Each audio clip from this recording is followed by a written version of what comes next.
Welcome back to my channel. This is Sukanya wellness coach. So ఈరోజు నేను morning తీసుకునే afresh ఎలా ప్రిపేర్ చేస్తానో దాని గురించి చూద్దాము. మార్నింగ్ లేచిన వెంటనే ఎఫ్రెష్ ఒక 2 స్పూన్స్ వేసుకుంటాను అనమాట. దాంతోపాటు సింప్లీ ప్రోబయోటిక్, ఓకేనా. దాంట్లో బిలియన్స్ ఆఫ్ గుడ్ బ్యాక్టీరియా ఉందండి. మన గట్ హెల్త్ బాగా ఉండడానికి చాలా బాగా ఉపయోగపడుతుంది అనమాట, ఓకేనా.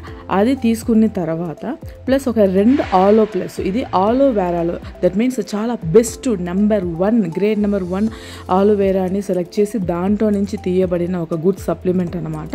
మన గట్ హెల్త్కి ఇది కూడా చాలా బాగా ఉపయోగపడుతుంది. సో వెయిట్ లాస్ అవ్వాలి అనేసి అనుకున్నా, లేకుంటే వెయిట్ స్టక్ అయిపోయింది అనేసి అనుకున్నా, ఇవన్నీ కూడా మీరు యాడ్ చేసుకోవచ్చు. మార్నింగ్ ఫస్ట్ ఎఫ్రెష్ ఇవన్నీ మిక్స్ చేసుకొని నేను తీసుకోవడం జరుగుతుంది అనమాట, ఓకేనా. సో ఈ ఎఫ్రెష్ తీసుకోవడం వల్ల మనకి చాలా ఎనర్జెటిక్గా, యాంటీ ఆక్సిడెంట్ చాలా రిచ్గా, ఇమ్యూనిటీని చాలా బాగా బూస్ట్ చేస్తుంది అనమాట. Thank you.